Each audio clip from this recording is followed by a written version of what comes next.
Keperawananku hilang karena pacarku nggak mau tanggung jawab dan kabur.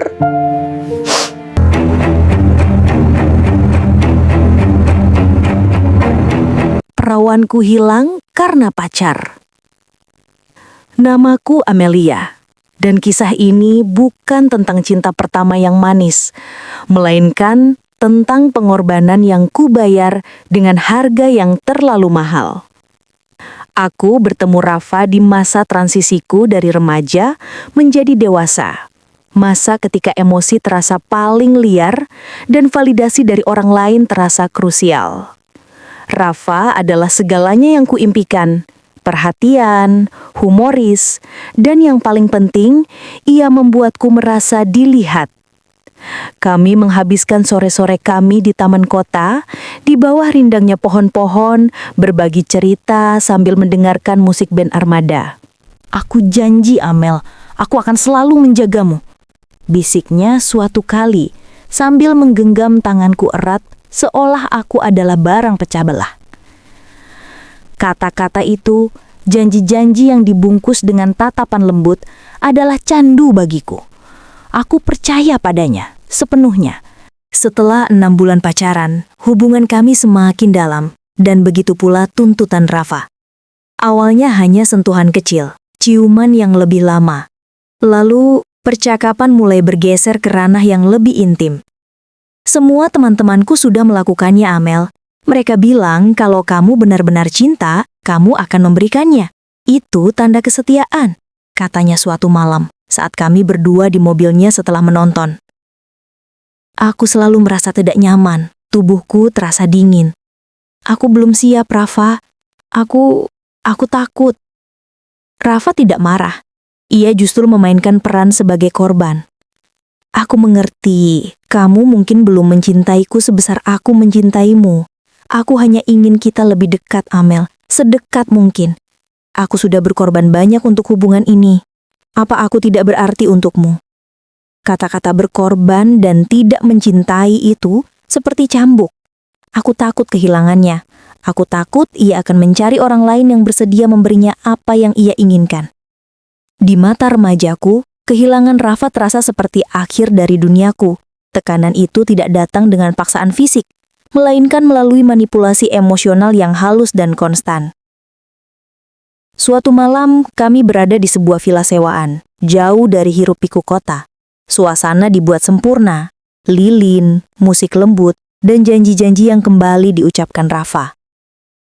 "Aku akan bertanggung jawab, Amel. Ini janji, kita akan menikah, cepat atau lambat," bisiknya, meyakinkanku bahwa tindakannya adalah validasi tertinggi dari cinta kami.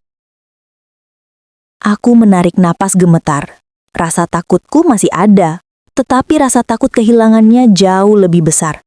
Aku menenangkan diriku dengan berpikir, ini Rafa, dia mencintaiku.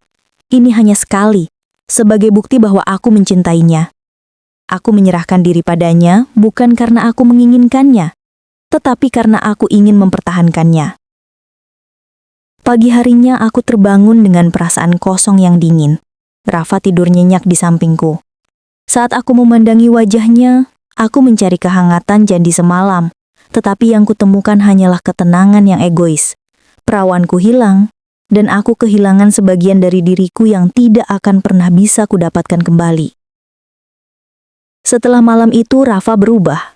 Sentuhan-sentuhannya terasa lebih menuntut, dan perhatiannya berkurang. Ia sudah mendapatkan apa yang ia inginkan. 2 bulan kemudian, aku mencoba mengajaknya bicara tentang masa depan, tentang janji pernikahan yang pernah ia sebutkan. "Rafa, kapan kita bisa bicara serius soal pernikahan? Aku khawatir." "Pernikahan? Astaga, Amel, kita masih muda, jangan buru-buru. Lagi pula, kamu ini kenapa sih? Kamu jadi sensitif sekali setelah itu?" Hatiku hancur berkeping-keping. "Kamu bilang akan bertanggung jawab. Kamu bilang ini bukti cinta." Ekspresi Rafa menjadi dingin dan kejam. "Aku bilang begitu karena aku menginginkanmu, Amel. Jangan naif. Itu bagian dari permainan. Lagi pula, itu bukan masalah besar kan? Kamu sudah memberikannya, dan sekarang kita sama-sama tahu." Pengakuan itu menusuk hingga ke tulang. Janji-janji yang kukira adalah benteng, kini terbukti hanyalah jebakan. Perawanku hilang bukan karena cinta yang tulus, melainkan karena keegoisan dan kebohongan. Tak lama setelah pertengkaran itu, Rafa menghilang. Pesannya semakin jarang, teleponnya tidak diangkat. Dan akhirnya ia memblokir semua akses komunikasiku. Ia pergi, meninggalkan aku dengan kehampaan dan penyesalan yang mendalam.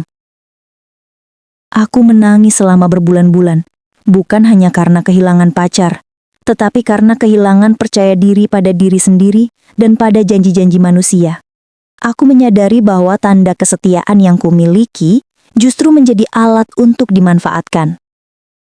Kisah ini adalah pengingat bahwa keputusan terbesar dalam hidup tidak boleh didasarkan pada rasa takut kehilangan atau tekanan emosional. Perawan bukanlah harga mati yang harus ditukar dengan cinta, tetapi ia adalah bagian dari diriku yang hilang, dibawa pergi oleh seseorang yang hanya mementingkan dirinya sendiri.